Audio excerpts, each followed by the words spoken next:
حدیث collection part 26 سطر کو ڈھانپنے کا بیان 6 حدیث۔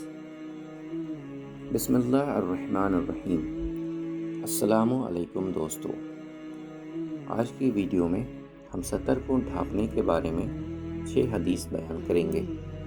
حدیث نمبر 1، حضرت سلمہ بن اکوع رضی اللہ عنہ سے روایت ہے کہ میں نے عرض کیا، اے اللہ کے رسول، میں شکار کو جاتا ہوں، کیا میں ایک قمیض میں نماز ادا کر سکتا ہوں؟ آپ نے ہاں میں جواب دیا اور فرمایا، گریبان کو بٹن لگاؤ، اگرچہ کانٹا ہی لگانا پڑے۔ ابو داؤد۔ حدیث نمبر 2، حضرت عائشہ رضی اللہ عنہ سے روایت ہے کہ رسول کریم صلی اللہ علیہ وسلم نے فرمایا، بالغ عورت کی نماز دوپٹے کے بغیر قبول نہیں ہوتی۔ ابو داؤد، ترمذی۔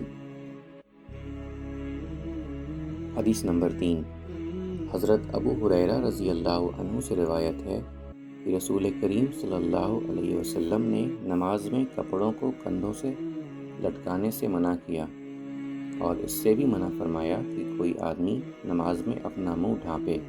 ابو داؤد، ترمذی۔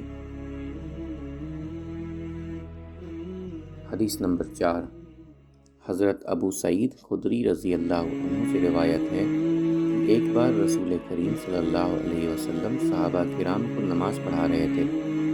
آپ نے نماز کی حالت میں اپنے جوتے اتار دیے۔ جب صحابہ کرام نے آپ کو جوتے اتارتے دیکھا تو انہوں نے بھی جوتے اتار دیے۔ جب آپ نماز سے فارغ ہوئے تو پوچھا، تم نے اپنے جوتے کس لیے اتارے؟ انہوں نے عرض کیا، ہم نے دیکھا کہ آپ نے اپنے جوتے اتارے تو ہم نے بھی اپنے جوتے اتار دیے۔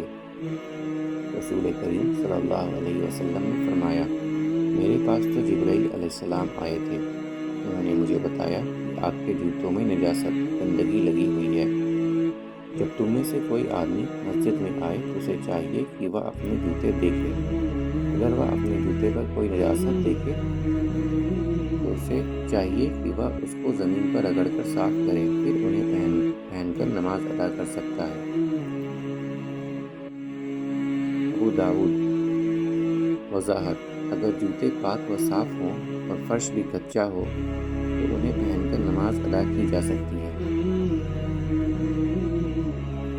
حدیث نمبر 5، حضرت ابو ہریرہ رضی اللہ عنہ سے روایت ہے کہ رسول کریم صلی اللہ علیہ وسلم نے فرمایا، تم میں سے کوئی آدمی جب نماز ادا کرنے کا ارادہ کرے تو اپنی دائیں جانب اپنا جوتا نہ رکھے اور اپنی بائیں جانب بھی نہ رکھے، اس لیے وہ کسی دوسرے نمازی کو دائیں جانب ہوتا ہے، البتہ